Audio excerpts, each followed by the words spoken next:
the waiting is over. For 43 days, NASA held on to the highest resolution images humanity has ever captured of an interstellar object, images of 3I Atlas that no one outside the agency had seen until today. And that silence became its own mystery. Why would NASA wait this long to speak about an object that's been raising questions since the moment it appeared? Why lock away data from the Mars Reconnaissance Orbiter, arguably the sharpest camera in the solar system, at the exact moment public curiosity was at its peak? Today's briefing wasn't framed like a routine science update. The tone was careful, controlled, almost rehearsed. And the moment the live stream began, one thing became clear. NASA was finally ready to say something about 3I Atlas, but maybe not everything. If you've been following this journey with me, go ahead and tap the like button now. It helps push this investigation further, and today's reveal is only the beginning. 3I Atlas has always stood apart from the two interstellar visitors before it. Oumuamua was bizarre, tumbling, accelerating, defying simple explanation. Borisov was textbook exactly what astronomers expected from an interstellar comet, but 3I Atlas, it sits uncomfortably in the middle. It has a coma, jets, volatile fingerprints that match natural cometary chemistry, and yet feature after feature has refused to behave cleanly within the models. And today, with NASA finally releasing the first official images, we have to ask, did the 40-day silence exist because the data simply needed time to process, or because the answers inside those images raise more questions than anyone expected? From the very beginning, 3I Atlas refused to behave like a random wanderer from deep interstellar space. Its trajectory wasn't just unusual, it was suspiciously precise.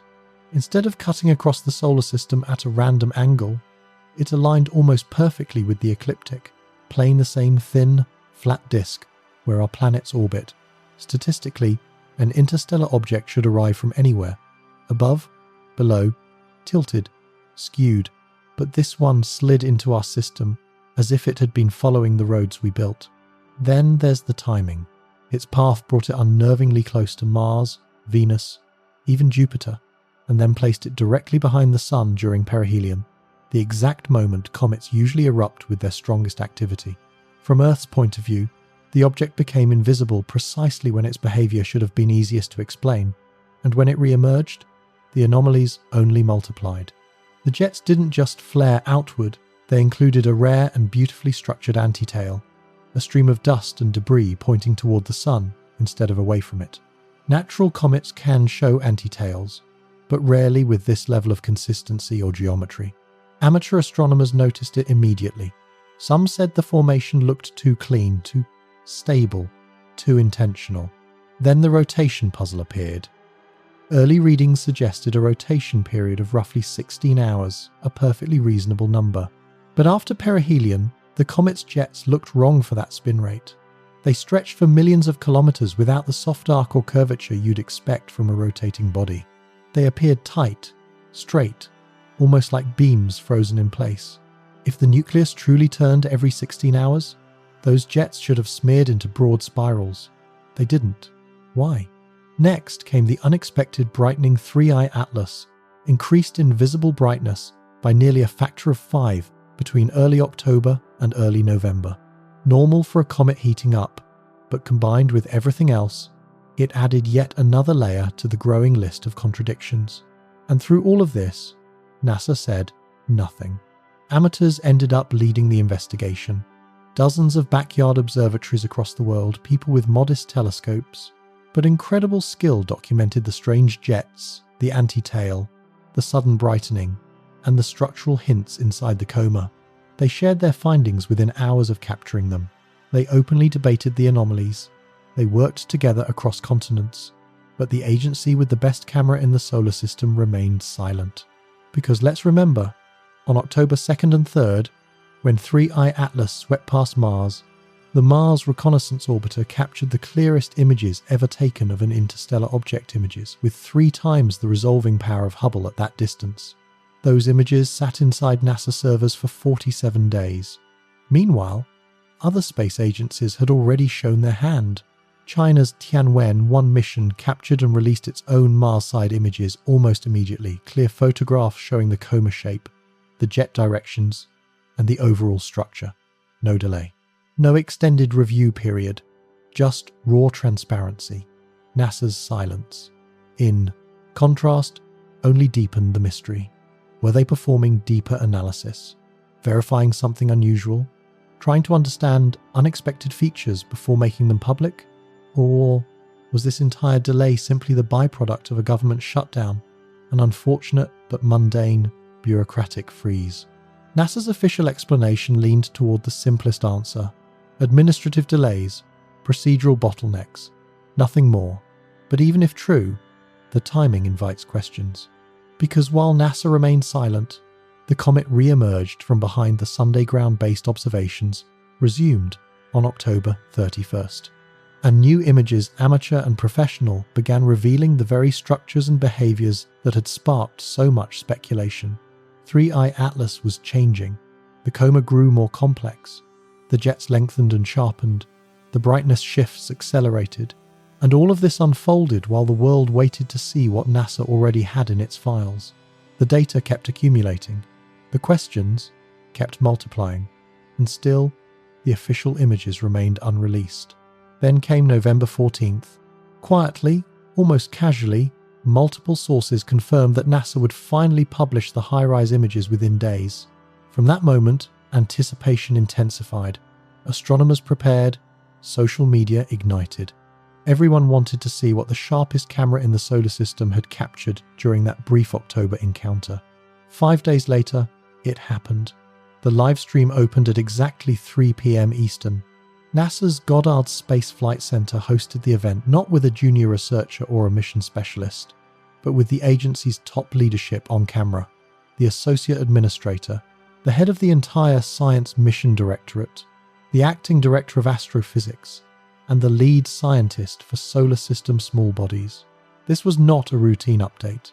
This was NASA stepping onto the global stage to address the world about 3I Atlas. The production quality matched the weight of the moment. Cinematic graphics, multi-camera angles, coordinated mission data, and carefully curated visuals. Every sentence felt rehearsed. Every frame felt intentional. And as the stream went live, millions waited to finally see what had been sealed behind that 43-day wall of silence. NASA began with familiar ground. They framed 3I Atlas as a scientific opportunity, a laboratory of frozen chemistry from another star system, a rare chance to compare interstellar material against the comets born within our own. They stressed the implications for planetary formation, for stellar environments, for understanding how loose debris wanders across the galaxy. Then came the reassurance: no threat to Earth, no unusual trajectory implications, no possibility of impact. Closest approach on December 19th, about 170 million miles away, twice Earth's distance from the Sunday. A reminder, this is science, not danger. Only then did they begin the long-awaited reveal. First came the Hubble images from July 21st, familiar teardrop coma, bright nucleus, a distant visitor wrapped in gas and dust. Nothing unexpected. Next, data from the James Webb Space Telescope, near-infrared spectroscopy confirming carbon dioxide, water, cyanide, and nickel in the coma. Again, solid, grounded science. And then the moment everyone waited for, the Mars flyby images. High-rise, the sharpest camera ever put in deep space. Captured from just 29 million kilometers away. The images appeared, and immediately, something was off. They were blurred. Not useless, but undeniably smeared. A streaked comet instead of a crisply resolved nucleus. NASA attributed it to spacecraft jitter and relative motion during exposure. The Mars Reconnaissance Orbiter wasn't built to track fast-moving deep space objects. The comet and the spacecraft were both in motion, and the exposures were long. The result? A bright core, a visible coma, general. Structure intact, but the fine details, the features that could have clarified so many questions about jets, rotation, asymmetry, or nucleus shape, were lost in that blur. The presentation acknowledged the limitation almost immediately. Technical jitter, fast-moving target, a spacecraft orbiting another planet, trying to photograph an object racing through the inner solar system at tens of kilometers per second. Understandable, at least on paper. Then NASA broadened the stage. The European Space Agency stepped into the spotlight. Their trace gas orbiter had captured multiple frames stitched into a GIF, showing 3I Atlas drifting across the starfield like a ghost. China's Tianwen-1 data reappeared as well. Crisp silhouettes of the coma, released weeks earlier with no hesitation. SOHO contributed solar-side monitoring. Punch added heliospheric data. Even spacecraft far beyond Mars, missions with completely unrelated primary objectives, had turned their instruments toward this visitor. Psyche, on its way to a metallic asteroid, passed within 45 million kilometers. JUICE, destined for Jupiter's icy moons, drifted to within 64 million kilometers in early November. NASA framed this as a triumph. A rare moment of interplanetary coordination, multiple spacecraft from multiple nations, capturing a single interstellar object from nearly every angle imaginable. A scientific mosaic. Then came the interpretation. NASA leaned on familiar, comfortable phrasing. Jets of gas erupting from the nucleus. Brightness variations expected for a natural comet. Non-gravitational acceleration consistent with outgassing. Compositional signatures match known cometary. Chemistry. Again and again, the phrase returned. Natural comet. Behaving as natural comets behave. Nothing unexpected. It was repeated often enough that it began to feel like a message in itself. The Q&A session followed. Reporters asked predictable questions. How old is it? Where did it come from? Did perihelion fracture the nucleus? NASA's answers were precise but careful, billions of years old, likely older than our solar system, origin somewhere in the wider galaxy. No sign of fragmentation. Then came the question everyone knew would surface. Is there any chance this could be technological in origin? The room tightened. The answer was measured, disciplined, almost rehearsed. All evidence points to a natural comet. All observations are consistent with natural cometary behavior. The data does not support any other interpretation. And just like that, the broadcast moved to closing remarks. NASA emphasized that the show isn't over. 3I Atlas will reach its closest point to Earth in late December, offering new opportunities for observation. Ground telescopes will continue monitoring the coma and jet structure into spring 2026. Researchers will be studying this dataset for years. Then the screen faded. The stream ended. The 43-day silence was officially broken, but something lingered. Because for all the images shown, all the data presented, and all the confident phrasing, certain gaps remained. Why did the highest resolution images, the ones the world waited over a month to see, arrive blurred? Why did Tianwen-1 show its data immediately, while NASA required an unusually long processing window? What analysis happened during that silence? And why was the entire presentation so carefully curated, instead of simply releasing the raw images and letting the scientific community interpret them? None of these questions imply conspiracy. None claim hidden intentions. But the reveal day became part of the mystery because the silence around it shaped the story as much as the comet itself. As the live stream ended, the real analysis began. Scientists, amateurs, skeptics, enthusiasts all comparing notes, asking new questions, studying every frame NASA chose to share, and wondering which frames might not have been shown. Because today wasn't the conclusion. It was the reset point, the baseline, the official version. The deeper investigation, the one that examines the gaps, the contradictions, the unanswered details, and the possibilities NASA didn't address, starts now. Let's break down exactly what NASA showed on November 19th. The data, the details, and the choices they made in that tightly curated 60-minute presentation. No speculation, no interpretation.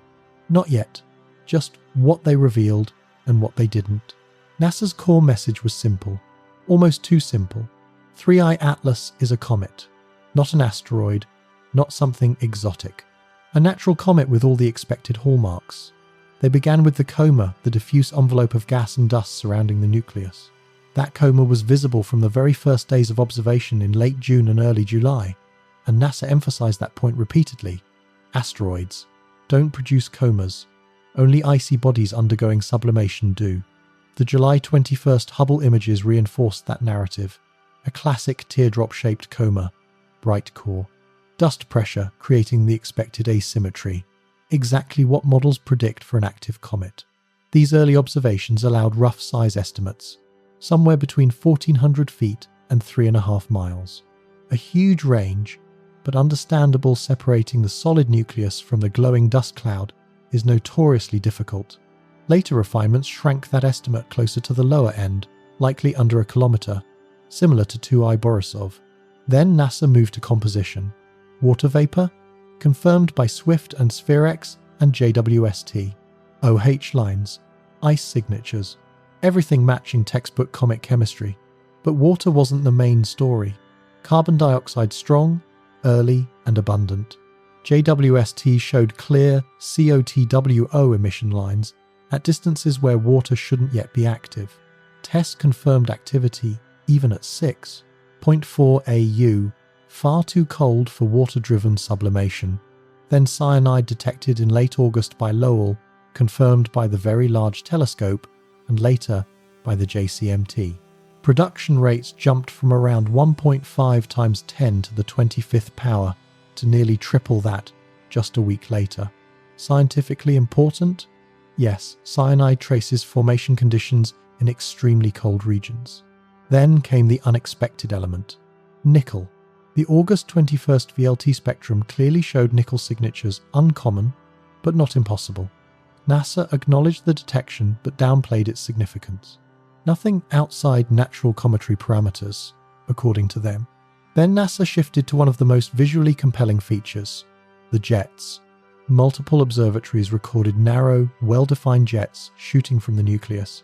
Some pointed away from the sun, exactly as they should, but others unmistakably pointed toward the sunday. NASA gave the standard explanation. Viewing, geometry, dust sheets, aligned edge-on, optical illusions known as antitails. But here's the interesting part. Those sunward features didn't appear once they appeared over weeks. Different instruments, different angles, yet the sunward jets persisted. NASA acknowledged this and moved on. Rotation came next.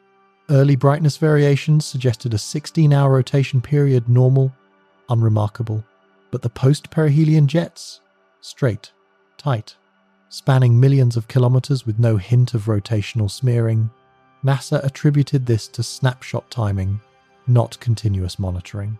Another technically correct explanation that still leaves room for curiosity. Then the orbital behavior, the non-gravitational acceleration, measured at 3.7 sigma, statistically significant, well within known ranges for active comets. And NASA made sure to emphasize that point, consistent with natural cometary outgassing. Next, the brightening. 3I Atlas brightened by nearly a factor of 5 between early October and early November. NASA described this as perfectly expected solar heating. Again, technically true, but contextually incomplete when combined with everything else. Color changes followed. Red early, greener after perihelion. NASA tied this to evolving dust-to-gas ratios and shifting chemistry. Nickel glows green. Carbon compounds glow red. The explanation fits the data, but it was delivered quickly, almost defensively. NASA then addressed fragmentation. Some expected the nucleus to crack under perihelion stress, but observations from November 11th showed a fully intact body, no splitting, no debris. Finally, NASA compared 3I Atlas to the other interstellar objects. Oumuamua, bizarre. Borisov, normal. 3I Atlas, comfortably in the natural middle. That was NASA's framing. But as the presentation concluded, an unspoken tension remained. Not because NASA hid data they didn't. The images and spectra were real, the measurements solid. But how the information was delivered, what they emphasized, what they downplayed, and what they never addressed, told its own story. NASA showed us what 3I Atlas is, but they never fully explained why it took 43 days to show it. Now we move into the quiet parts of the update. The spaces between the words, the details NASA mentioned only briefly, and the questions they chose not to follow all the way through. None of this is accusation. Science takes time. institutions move slowly.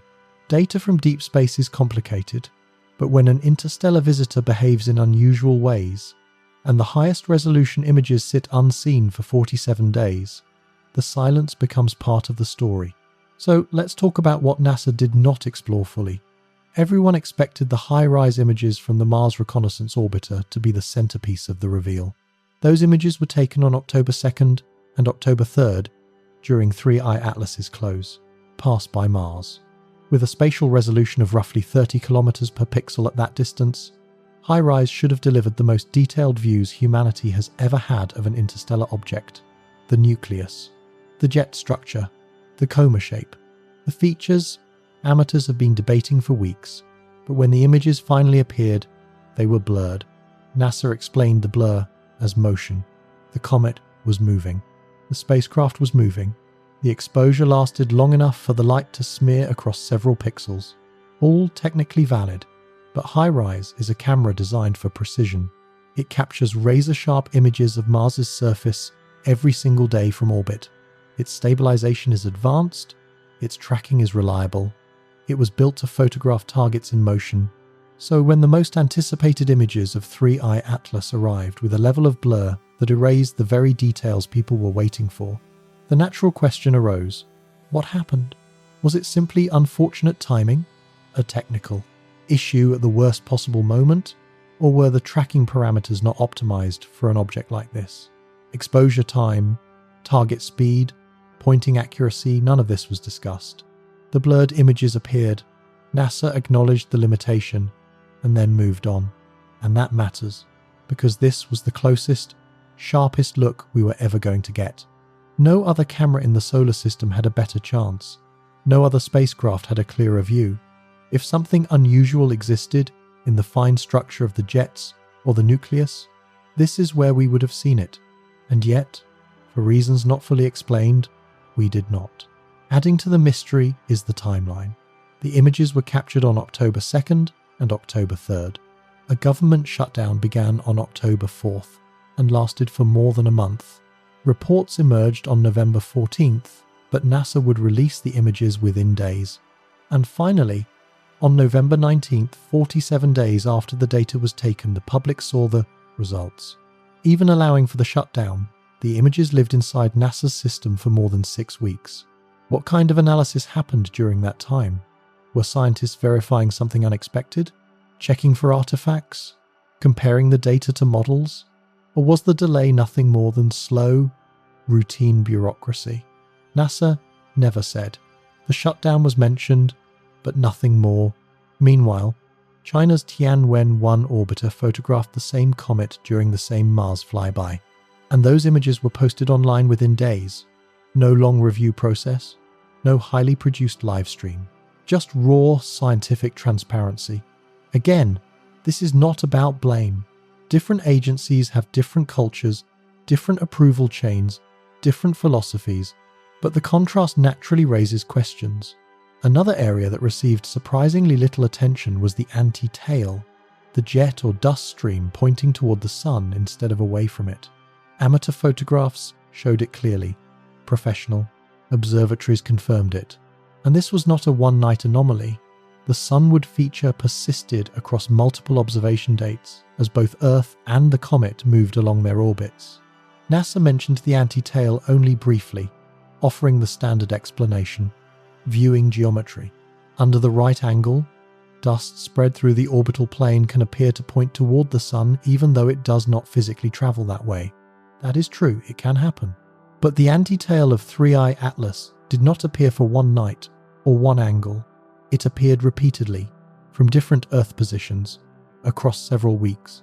If the viewing geometry changed significantly, and it did, why did the feature remain so clear? NASA did not explore that question, and that is the theme running through the entire update. The data presented was real, the science was valid, but certain details were delivered quickly, lightly, without the depth you would expect for an object that has captured the world's attention. The blur in the HiRISE images, the 47-day delay, the persistent anti-tail, the unusual straightness of the jets, the subtle quirks in brightness and rotation, all of these details were acknowledged, but not pursued. And when an interstellar visitor raises questions, sometimes the details left unsaid become as important as the ones spoken out loud. If the anti-tail were only a geometric illusion, it should have come and gone as Earth's viewing angle changed. But it didn't. The sunward feature held steady across multiple nights, even as both Earth and 3i Atlas moved. That consistency suggests something more than just perspective tricks. Some researchers floated alternative ideas. Maybe the jets weren't coming from the sunlit side at all, but from the night side of the nucleus, shooting material inward before solar wind pushed it back. Others suggested that charged dust might be responding to electromagnetic forces in the solar environment, not just sunlight pressure. These are known natural processes, but they point to more complicated dynamics than NASA chose to explore on stream. NASA acknowledged the anti-tail, showed the images, and moved on. Not dismissed, just presented without digging too deeply. That's understandable for an agency that avoids overstating anomalies. Still, it meant one of the comet's most striking features received far less attention than many expected. The rotation puzzle followed a similar pattern. NASA confirmed the early rotation rate, about 16 hours, based on brightness cycles recorded in July and August, standard measurement. But the post-perihelion jets tell a different story. In early November, the jets appeared as long, razor-straight beams stretching across millions of kilometers. If the nucleus was spinning every 16 hours while releasing material continuously, those jets should have curved. They should have fanned out. They should have shown the same spiral behavior seen in other active comets. But they didn't. There are natural explanations, of course. Maybe the jets fired in bursts instead of steady streams. That would freeze the jets into straight lines. Maybe the rotation sped up or slowed down after perihelion outgassing can torque a comet like a tiny engine. Or maybe what we're seeing isn't gas flow at all, but a trail of larger fragments that don't respond to rotation the same way. The issue isn't that the data is impossible, it's that NASA didn't address any of these possibilities. The rotation rate was stated, the jet images were shown, the conflict between the two was left untouched. And that silence leaves a gap, because clearly something changed between the July light curves and the November jet structure. The nickel detection deserved the same kind of deeper attention, but received only a passing mention. The Very Large Telescope detected clear nickel emission in the coma. The signal was unmistakable, but nickel is not something astronomers commonly see in comet spectra. Detecting it requires both the right conditions and a high enough concentration for the emission lines to stand out. NASA mentioned this only briefly. Yes, metallic elements can appear in comets. Yes, it falls within the range of natural possibilities. And that was it. But the missing details are the ones that matter. What was the nickel to iron ratio? Did the nickel match the composition of known meteorites? Was it spread evenly throughout the coma? Or did it come from specific jets or surface regions? Did the nickel signal strengthen or weaken over time as new material became exposed? These are the kinds of measurements that help scientists distinguish a perfectly normal comet from something formed under unusual conditions. If the nickel appears in the expected cosmic ratios, then the story stays simple: natural formation, natural chemistry. But if those ratios are skewed toward nickel, something several early observers hinted at, then the picture becomes far more interesting. NASA didn't offer those specifics. The nickel detection was real, but the deeper analysis was ongoing. That left one of 3i Atlas's most intriguing compositional clues only partially explained. Then there's the brightness surge after perihelion. Between early October and early November, the comet brightened by roughly a factor of 5 in visible light. That is a huge jump. Not unheard of for comets, but when combined with the other unusual behaviors, it becomes part of a larger pattern. What actually caused it? Was deeper ice suddenly exposed? Was there a partial shedding of surface material? Did the dust-to-gas ratio change, making the coma scatter sunlight more efficiently? NASA framed the brightening as standard comet activity, solar heating, natural outgassing, nothing unexpected. But without discussing the mechanism, that explanation leaves open questions. Some astronomers pointed out that if 3i Atlas is on, the smaller side, maybe under 1 kilometer in size, then producing that much brightening requires either extremely vigorous sublimation or dust that reflects light unusually well. Both are possible. But the presentation never dug into which scenario best fit the data. And finally, the trajectory. 3i Atlas is approaching our solar system on a path aligned within about 5 degrees of the ecliptic, the same flat plane where all major planets orbit. The ecliptic is a razor-thin slice of space. For a random interstellar object to arrive aligned with it is statistically rare, around 0.2%. Not impossible, but unusual enough that most scientists expected NASA to say more about it. They didn't. The alignment was acknowledged, then set aside without deeper discussion. Yet this detail, like the nickel, like the brightening, sits among a cluster of small but persistent oddities that continue to define 3i Atlas. The presentation acknowledged the trajectory alignment, but framed it as interesting rather than unusual. Space is enormous, they said. Low probability events still happen. With enough objects drifting through enough star systems over enough time, even rare alignments eventually occur. It's a reasonable explanation, but it quietly sidesteps what made this specific case worth pausing over. Out of the countless interstellar objects believed to be wandering the galaxy, only 3 have ever been confirmed. And this one, the third, just happened to arrive on a path that sits within roughly 5 degrees of the ecliptic plane, the same thin disk where our planets orbit. It also happened to pass near Mars, then Venus. Then, during the outbound leg, it moves toward Jupiter's neighborhood in early 2026. Each of these details by itself is innocent. Altogether, they form a pattern that at least deserves a closer look. NASA presented each factor separately, the alignment, the planetary proximities, the timing, but they never discussed them as a collective chain of coincidences.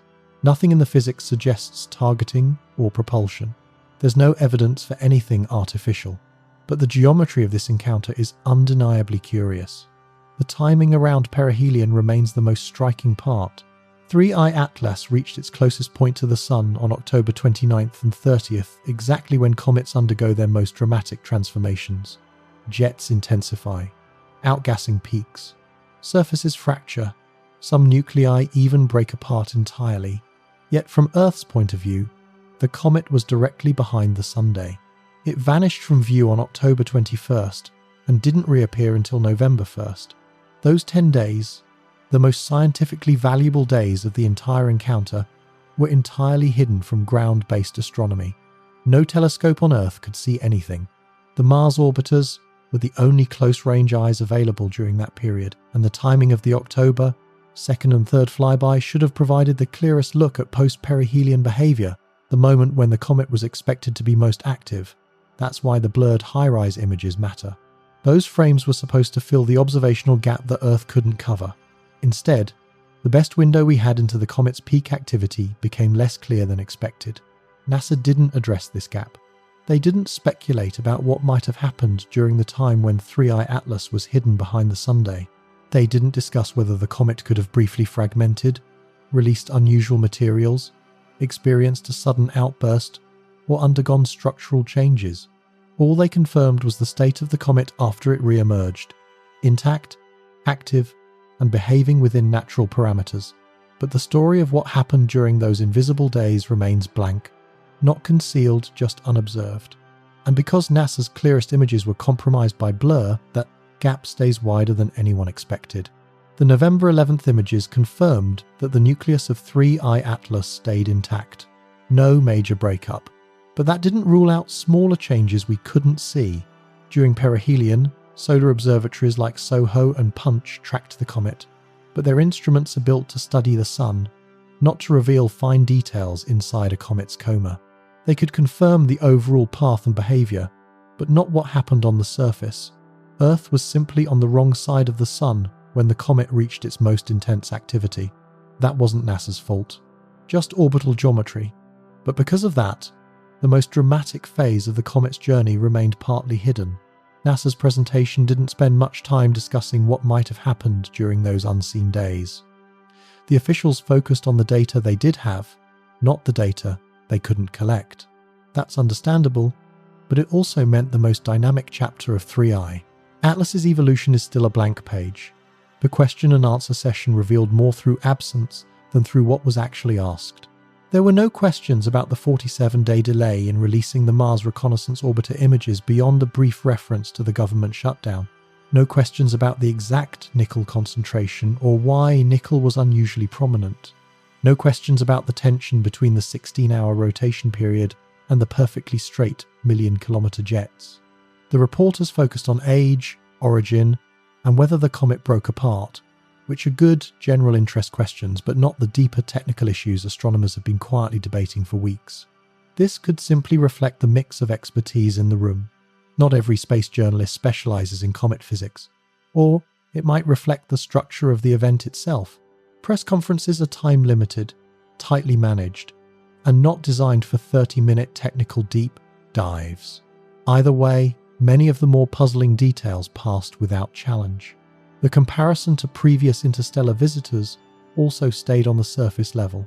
Oumuamua, extremely strange. 2I Borisov, completely normal. 3I Atlas, somewhere in between. But the presentation didn't touch the deeper implications of that pattern. What does it mean that our first 3 visitors show such wildly different behaviors? How rare is normal for objects created around other stars? What if we still have no baseline for what typical interstellar debris should look like? NASA focused on the object in front of them, not the philosophical questions behind it. Sensible choice for a technical briefing, but it left the larger mystery of interstellar populations unresolved. International collaboration also received praise, but little detail. ESA, China's Tianwen-1, ground-based teams, and amateurs all contributed data. The presentation mentioned this briefly but did not compare how the different space agencies approached the release, the timing, or the clarity of their observations. But it didn't address the very different way each group handled its data. China released its images within days. ESA pushed out updates as they came in. Amateur astronomers shared their captures almost instantly, sometimes within the same hour. Meanwhile, NASA waited 47 days before showing the highest resolution images ever taken of an interstellar object. That gap may simply reflect institutional processes, legal requirements, review protocols, multi-layered approvals. Every nation operates under its own system. There is no universal standard for how fast raw transparency should happen. But NASA's silence about these differences left the public to connect the dots on their own. The briefing then touched on future observations without going into detail. We were told that December 19th would bring 3I Atlas to its closest approach to Earth, a safe 170 million miles away, but close enough for powerful telescopes to study it intensely. More data would come, more analysis would follow. What the presentation didn't say was which instruments would be used, what specific questions researchers plan to investigate, or what hypotheses these new observations might test. Everything was framed in broad terms. Useful, but vague. Maybe because the observation schedules were still being finalized. Maybe because NASA didn't want to overpromise. But the uncertainty left viewers wondering what the next phase of investigation would actually look like. The closing remarks doubled down on 2 themes: scientific value and zero threat. Important messages, especially for a general audience. But they also highlighted the extremely controlled tone of the entire reveal. Everything fits natural comet behavior. Everything stays within expected physics. Nothing out of the ordinary. That was the official message. Yet the presentation itself, the timing, the production quality, the presence of top-level leadership suggested something else. That NASA viewed this event as far more significant than a routine update about a routine comet. And that contrast matters. If this object were truly just another ice and dust visitor, would NASA assemble its highest-ranking officials and prepare a showpiece live stream for it? Would they wait 6 weeks to release images while crafting a tightly managed narrative? Would the reveal feel this measured, this cautious, this curated? Maybe the answer is simply yes. 3I Atlas is only the 3rd interstellar visitor humanity has ever confirmed. That alone is enough to justify a major institutional response. Interest was global, expectations were enormous. NASA rose to match that moment, but the gaps are still there. The quiet parts, the unanswered technical questions, the compositional oddities, the rotation versus jet mismatch, the anti-tail, the timing of the release, the choices about what to emphasize and what to leave untouched. These gaps don't imply wrongdoing, they don't prove hidden information, they simply mark the boundary between what we know and what we don't yet understand. And as soon as the live stream ended, astronomers, researchers, and enthusiasts all turned toward those boundaries. Not because they expect revelations, but because that's where the real science begins. Before we can understand where the investigation goes next, we need to understand what NASA's 47 days of silence might actually represent. Not in a conspiratorial way, not in a sensational way, simply in the realistic sense of how science works, and what happens when a rare interstellar visitor forces scientists to analyze more data than usual in less time than they'd like. From an administrative point of view, the delay can be explained by the government shutdown, by internal processing steps, by approval chains, and by the preparation required for a major public briefing. All of that is perfectly reasonable. But from a scientific point of view, 47 days is a long window, long enough to run complex models, long enough to compare the blurred high-rise frames with expectations, long enough to test whether any features seen in the data match standard comet physics, or if something in the images required a closer look. If the October images showed anything unusual jet structures that didn't quite fit rotation models, brightness patterns that seemed inconsistent with normal sublimation, or hints of structure inside the coma that needed confirmation, researchers would never release that data instantly. They would have to verify everything, rule out artifacts, check for processing issues, compare across multiple instruments. That's not secrecy, that's scientific rigor, and 47 days is exactly the amount of time it would take to do that rigor properly. On the other hand, the delay might genuinely have been nothing more than bureaucracy. A shutdown, freezing operations, missions waiting for permission to publish, coordinating a presentation involving multiple divisions, preparing graphics and ensuring every number and wavelength measurement is correct before going public. Both explanations can exist without contradicting each other. And without knowing what questions NASA's teams were asking internally, we can't know which explanation fits closest to the truth. But that question, the one nobody could answer during the live stream, is still worth asking. What exactly did those 47 days allow NASA's scientists to discover?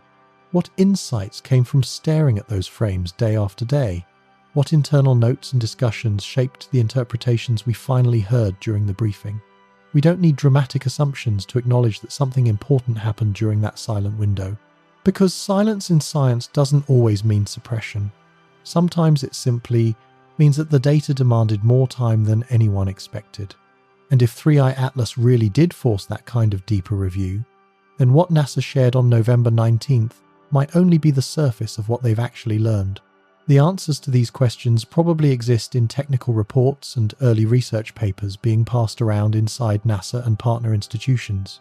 Those analyses will surface eventually, but right now they remain out of public view. Meanwhile, amateur astronomers were filling the gap. Throughout October and early November, backyard observatories around the world captured sharper and sharper images of 3i Atlas. They shared their findings within hours, documenting the strange jets, the anti-tail features, and the rapid brightness changes in real time. Professional observatories across Europe, Asia, and the Americas added their own observations, releasing data as soon as it was processed. That created an unusual situation. By the time NASA held its official presentation, much of 3i Atlas's post-perihelion behavior was already public knowledge. The livestream didn't break the mystery open, it confirmed what the global astronomy community had been watching unfold for weeks. This raises a bigger question about timing. When is data most valuable? The moment it's captured, so other observers can adjust their instruments and coordinate? Or after a long period of verification, when the information arrives with context and confidence? NASA chose accuracy and clarity over immediacy. Understandable, but that gap created space for speculation. The jet structure is a perfect example. We know the rotation data pointed to a 16-hour spin period, and we know that after perihelion, the jets stretched for millions of kilometers without bending or curling the way they should if the nucleus was spinning steadily. Those two facts do not fit cleanly together, which means something interesting is happening. One possibility is that the jets do not fire continuously. If certain icy regions only erupt when they're facing the sun, they would create bursts of material that shoot outward in straight lines. By the time the nucleus rotates, that material is already gone, leaving behind a narrow, beam-like jet. Many comets behave this way. Day-side outgassing is stronger, night-side outgassing is weaker, and the result can look deceptively clean. If that's what's happening here, it tells us the nucleus probably has patchy, uneven regions of ice. Some areas erupt strongly, others barely respond. An irregular surface, pockets of volatility, and a rotation that brings each region into sunlight at specific intervals. All of that is perfectly natural and fits within known comet behavior. But until the analysis from late November and early December becomes public, the tension between the rotation data and the razor-straight jets remains one of the most intriguing parts of 3I Atlas. Nickel showing up in cometary spectra isn't unheard of, but it's not common either. Detecting it requires the right conditions and enough concentration for its emission lines to stand out clearly. That's why the Very Large Telescope's nickel detection caught attention. The signal was real, unmistakable, and worth a closer look. NASA mentioned this only briefly. Metallic elements can appear in comets, they said. It's not unprecedented. It falls within natural possibilities. All true, but the details matter. What was the nickel to iron ratio? How did the concentration compare to known meteorites? Was the nickel spread evenly through the coma, or was it concentrated in specific jets or regions? Did the signature change as different parts of the surface became active over time? These answers determine whether we're looking at typical cometary chemistry or something that formed under different conditions.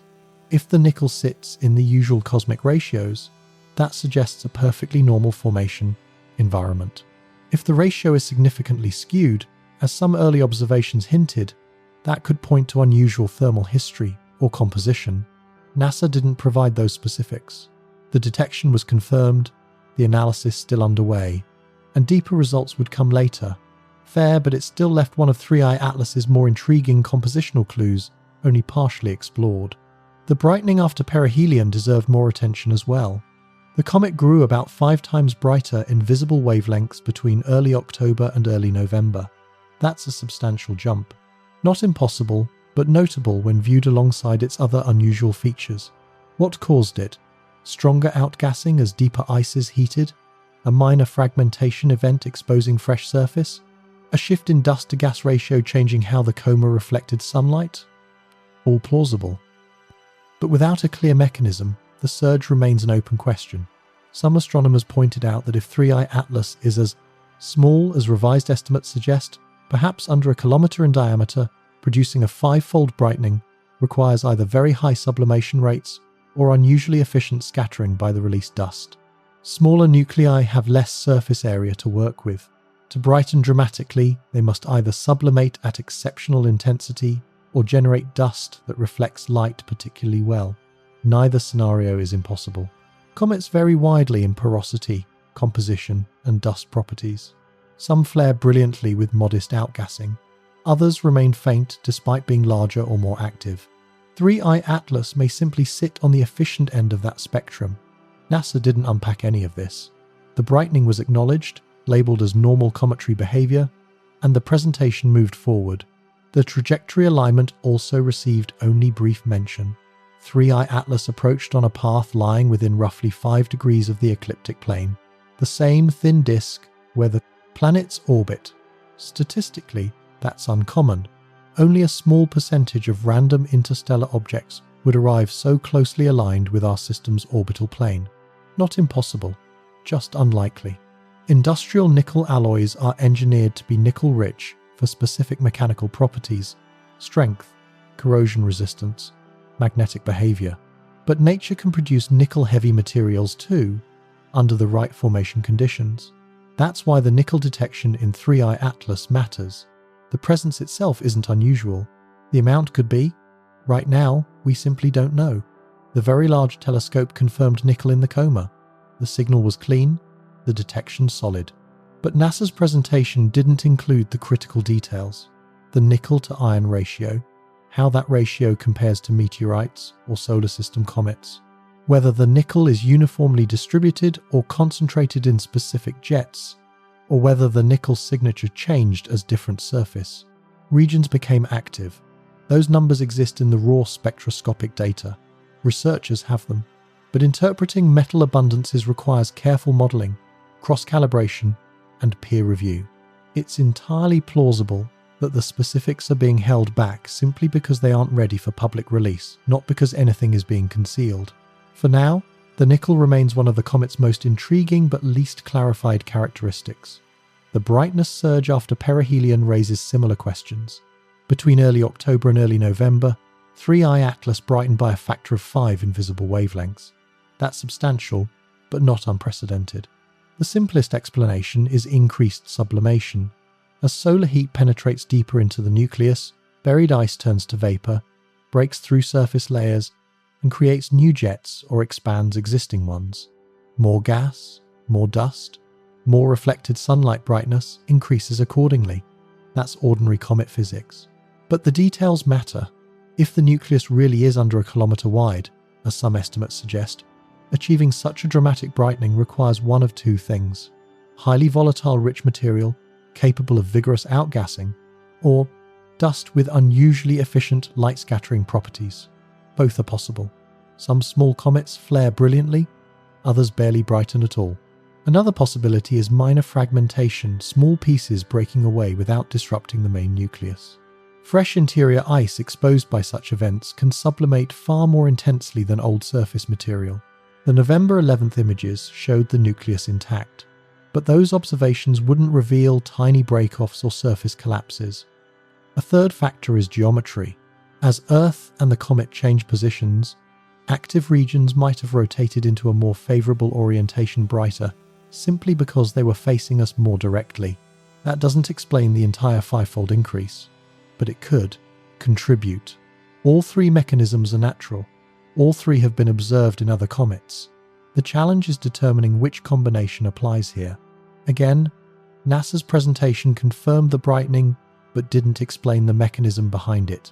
The surge was acknowledged, placed within the broad category of normal comet behaviour, and then the topic moved on. Fair enough, on the surface, comets do brighten around perihelion, but the specific cause in 3I Atlas's case remains unclear without deeper analysis. The trajectory alignment raises similar questions. A 0.2% chance of an interstellar object arriving within 5 degrees of the ecliptic isn't impossible, but it is unusually low. Over billions of years, with uncountable objects drifting through interstellar space, even rare alignments will happen. But we haven't observed billions. We've observed exactly 3 interstellar visitors, and one of those 3 arrived almost perfectly, aligned with the thin plane where our planets orbit. Does this mean anything? Maybe not. Statistically, the sample size is far too small to draw conclusions. One unusual example out of 3 doesn't establish a pattern. It could simply be coincidence, an interesting roll of cosmic dice with no deeper meaning. Still, the alignment invites curiosity. Some scientists suggested observational bias. Telescopes often survey along the ecliptic because that's where most near-Earth objects reside. If interstellar objects happen to pass through that region, we'd detect them more easily. But this explanation falls short, since the previous 2 objects, Oumuamua and 2I Borisov, approached from very different angles. 3I Atlas stands alone in arriving almost flush with the planetary plane. So we're left with the simplest conclusion. This object happened to arrive this way. Interesting, but not necessarily significant. Without a larger sample of interstellar visitors, we can't say whether this alignment is meaningful or just chance. The more compelling part is not each feature individually, but the combined picture they form.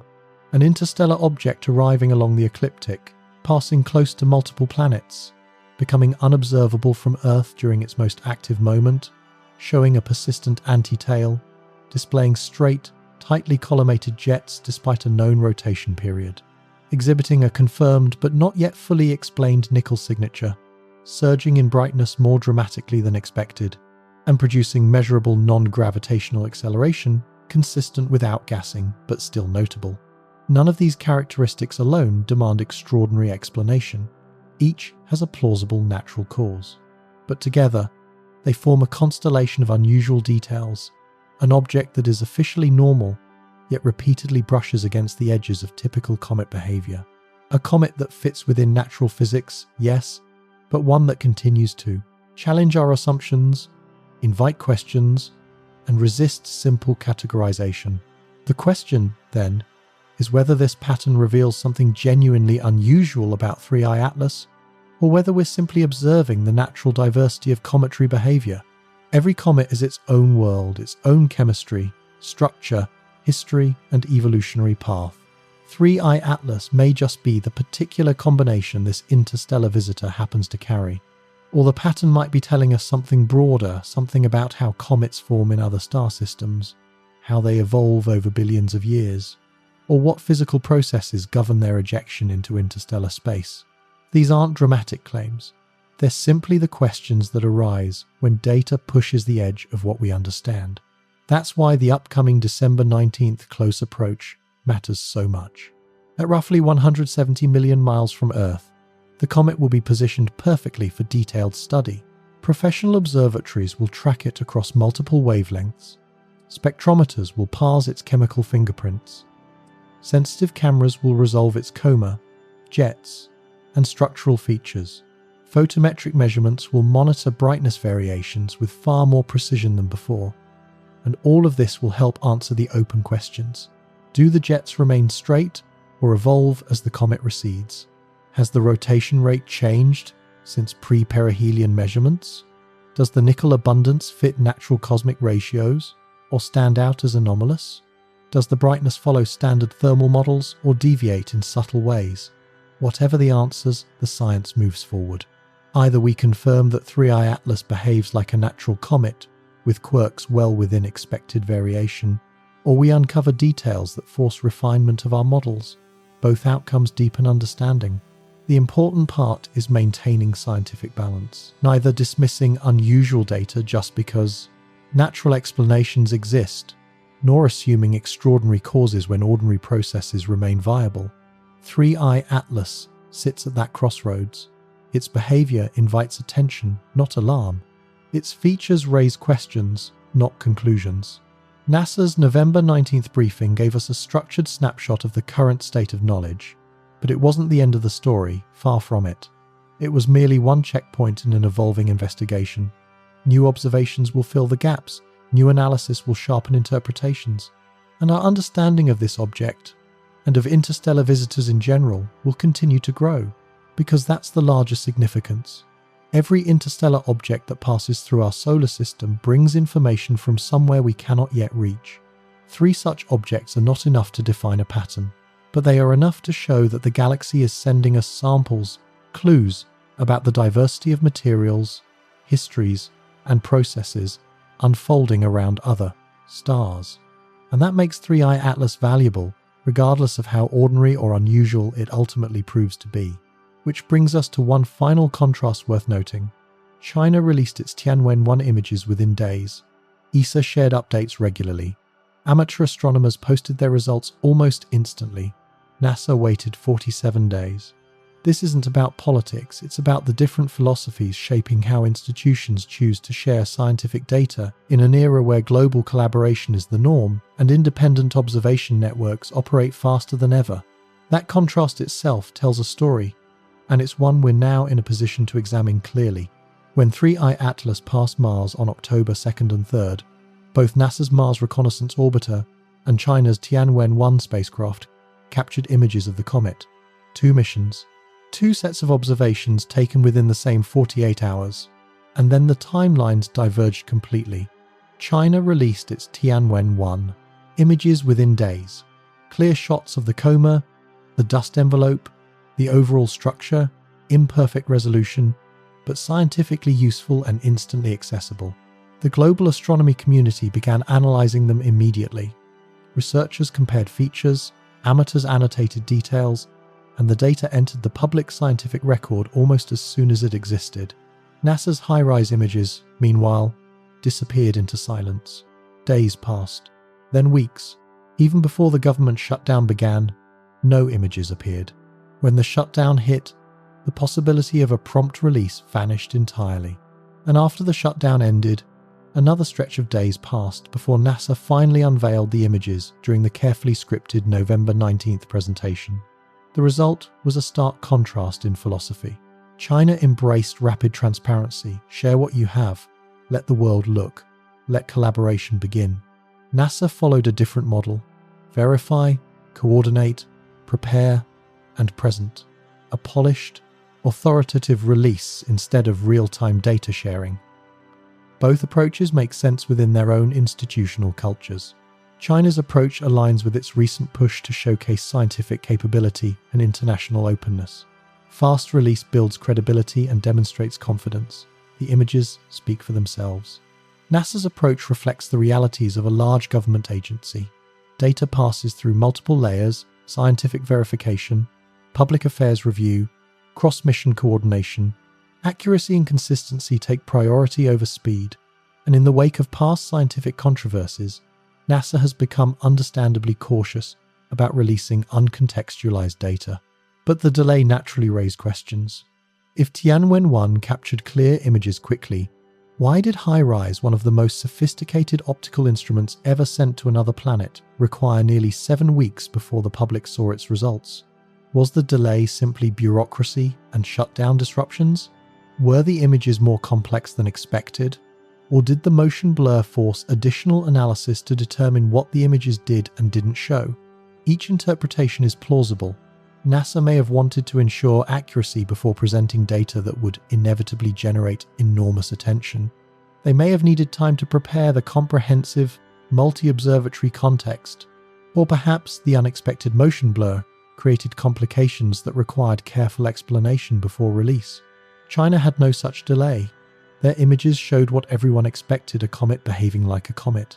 Straightforward observation, straightforward release. NASA's held images created an information vacuum, and when a vacuum forms around a highly unusual interstellar object, speculation inevitably fills the space. The contrast doesn't imply wrongdoing. It indicates two institutions operating under different philosophies, different constraints, and different expectations of how scientific information should be shared. But it also highlights one unavoidable reality. While the world was already discussing 3I Atlas in detail, the best resolution images taken during the comet's most active phase remained unseen, not because they didn't exist, but because they were waiting behind nearly 7 weeks of process, preparation, and institutional caution. The speculation grew quickly across social media and astronomy forums. Side-by-side comparisons of the two release timelines circulated widely. People questioned what the delay might imply. Some argued NASA's caution suggested they were verifying something unusual in the HiRISE data. Others insisted the delay was nothing more than standard scientific and bureaucratic procedure. The truth almost certainly lies somewhere between these extremes: not secrecy, not perfect transparency, but two institutions operating under very different norms and constraints. Still, the contrast raises broader questions about data transparency in space. Science. When a rare interstellar comet passes through the solar system, who benefits from rapid data release?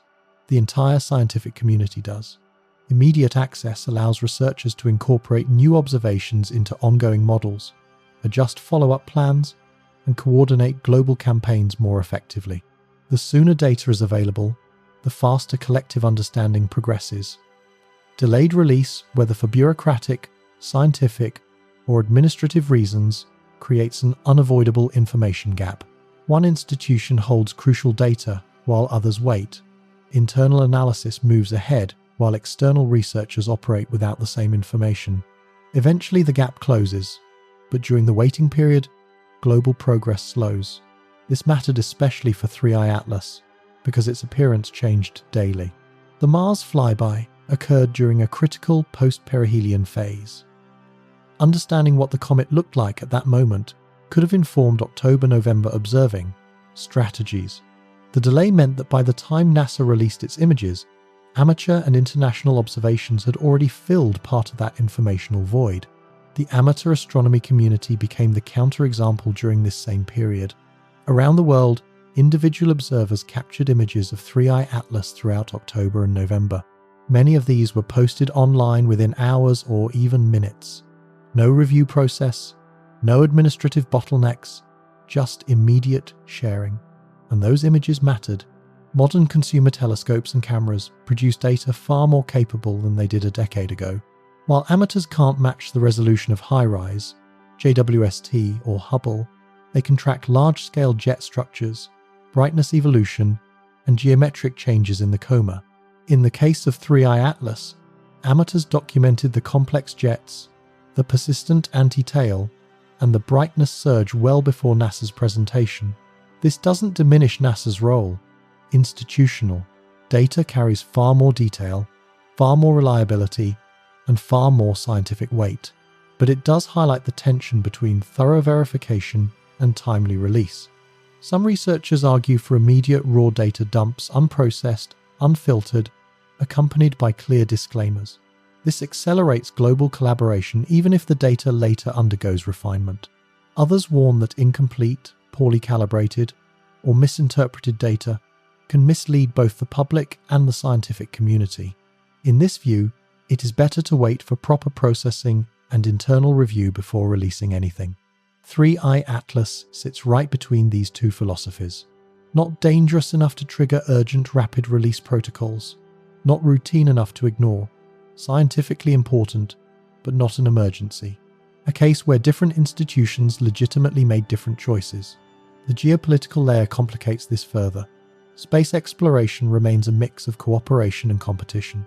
China's rapid release of Tianwen-1 data showcased their capability and transparency at a moment when the global astronomy community was paying close attention.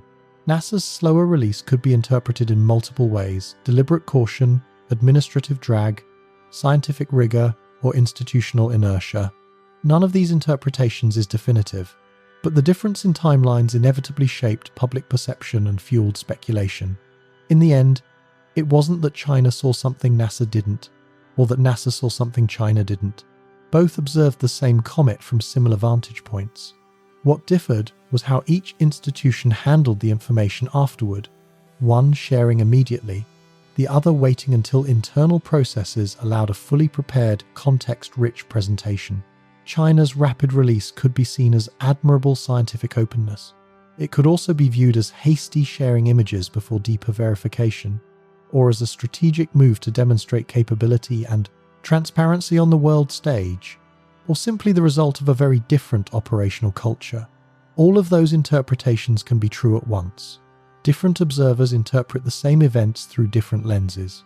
But beneath those interpretations lies a more important truth.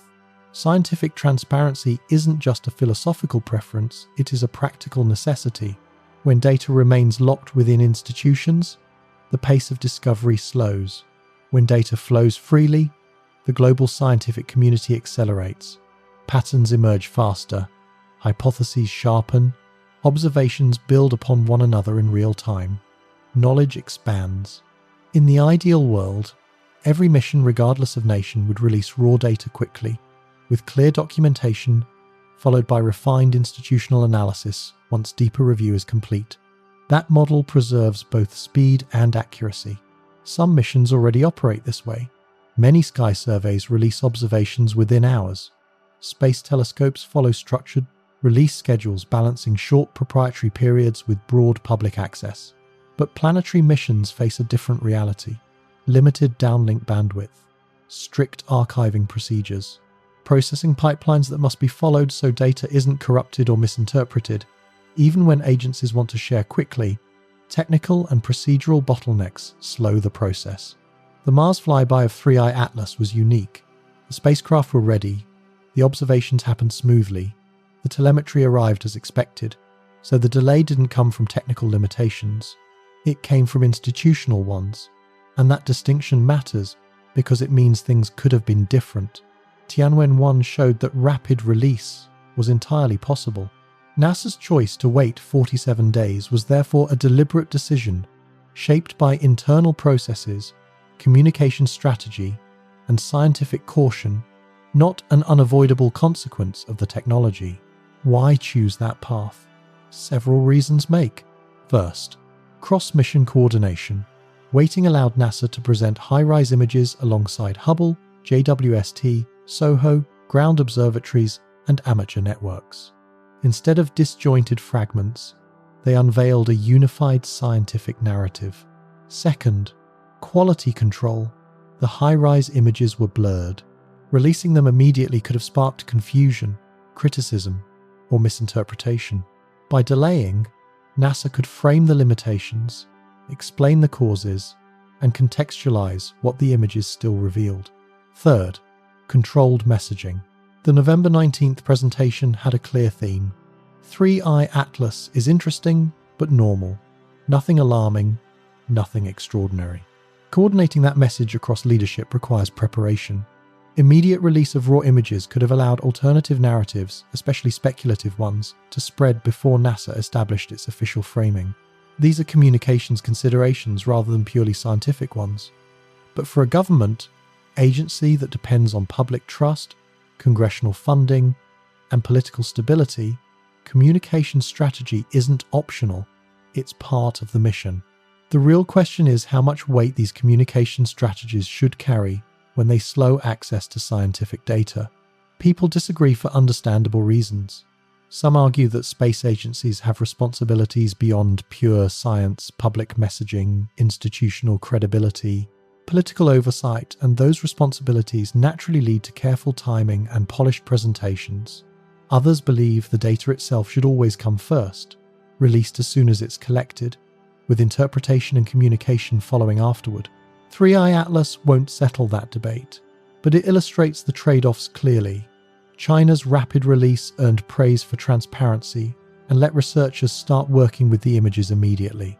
But those images arrived without broader context, so in some circles they didn't get the same level of attention as NASA's coordinated reveal. NASA's approach was the opposite: slower, heavily vetted, and packaged with extensive scientific framing.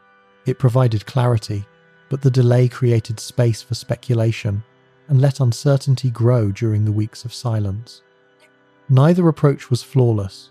Each achieved certain goals while sacrificing others. For the scientific study of 3i Atlas itself, the delay probably didn't change the final outcome. The comet is still here, still observable, and December's close approach will generate far more data. In the long run, researchers will have everything they need to build a complete picture. But for public trust and international collaboration, the contrast mattered. It shaped how different communities interpreted the transparency of each space program and how they perceived the flow of information around a rare interstellar visitor. The bigger question is whether space agencies will respond to this contrast in the future. Will NASA lean toward faster raw data releases, recognizing how immediate access benefits global research? Will China stick with rapid sharing? Or will they adopt more structured review processes as their space program grows?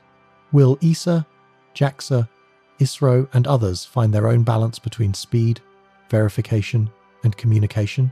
Time will tell.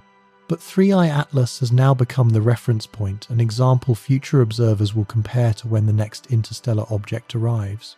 Because eventually another one will, and when it does, people won't just look at the comet, they'll look closely at how fast different institutions share what they learn. In the end, discoveries like this don't belong to any one nation or agency. They belong to all of us. These objects come from other stars carrying information about a galaxy we're only beginning to understand. Every observation, every spectrum, every image contributes to our shared knowledge. That's why transparency matters, not because delay implies something hidden, but because openness makes discovery faster and science stronger. 3i Atlas taught us about the nature of interstellar comets, but it also revealed something about the way we share the story of those discoveries. Both lessons will shape how humanity greets the next visitor from deep space. The galaxy is full of travelers. 3i Atlas is just one of many that will pass through our neighborhood. And every time one appears, we get another chance to show that knowledge grows when it's shared, that trust grows when institutions are open, and that the universe belongs to everyone willing to look up and learn. Clear skies reveal the visitors. How we share what we see reveals us. We've reached the threshold. The update has been delivered. The official reveal examined. The contrasts explored. The questions identified. But this is only the beginning of today's investigation. Here's what we now know with confidence. after NASA's November 19th briefing. 3I Atlas is a comet, no ambiguity.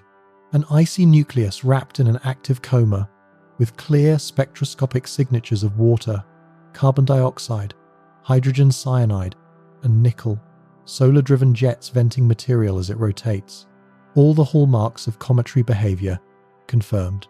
Size estimates place the nucleus somewhere between 1,400 feet and 3.5 miles, likely nearer the smaller end, perhaps under a kilometer. Comparable to 2I Borisov, small, but fully capable of producing the activity we see. Its orbit is hyperbolic, interstellar, approaching from Sagittarius, moving too fast ever to return. A true one-time visitor. Composition matches natural comet chemistry with a few interesting variations. The nickel detection is real, but the abundance ratios remain unreported. Those details will matter later. Perihelion occurred on October 29th and 30th at roughly 130 million miles. From the Sunday, Earth was behind the Sun at the time, blocking direct observation. Mars orbiters captured partial data, solar observatories monitored the rest. The comet survived perihelion. No catastrophic breakup. November 11th imagery confirms a single intact nucleus. Activity jumped around perihelion, as expected. Brightness surged, jet activity increased, outgassing intensified. And the next key moment arrives on December 19th, closest approach to Earth at a perfectly safe 170 million miles. Ideal for detailed study. These are the facts grounded in observation, but around these facts lie the open questions points NASA mentioned only briefly, or not at all. The persistent anti-tail, visible across changing viewing angles. The unusually straight, tightly collimated jets despite a 16-hour rotation period. The unquantified nickel ratios. The steep, 5-fold brightness surge. The improbably low inclination trajectory hugging the side. Ecliptic. The 47-day gap between image capture and public release. None of these are evidence of anything unnatural. They simply mark the edges of what we don't yet fully understand. And that is exactly where the next video will take us. In part 2, we go deeper past the press conference overview and into the actual physics and chemistry behind these features. We'll break down the straightjet puzzle using real rotational dynamics. We'll examine the nickel question with cosmic abundance ratios and formation chemistry. We'll model the brightness surge and determine what sublimation rates it implies. We'll look at the trajectory statistically, what 0.2% actually means in a sample size of 3. We'll review what researchers are discussing outside official statements. We'll explore historical analogues, other comets that looked off until deeper study explained them. We'll preview the December observation campaigns and what instruments will be targeting the comet. And yes, we'll address the speculation honestly but scientifically. What evidence would actually be required to claim anything beyond a natural comet? Part 2 won't deliver sensationalism. It'll deliver clarity. Because understanding 3I Atlas means separating what's confirmed from what's unresolved, what's natural from what's unusual, and what's genuinely anomalous from what simply hasn't been explained yet. December 19th is approaching fast. The observation window is opening. New data will refine, challenge, or confirm the interpretations we currently hold. For now, we stand in the middle of the story between what we know and what we're still learning. 3I Atlas is a messenger from another star system. For a brief time, we get to study it. After that, it will fade back into interstellar space forever. This is our moment to learn. NASA has given the official update. The foundation is set.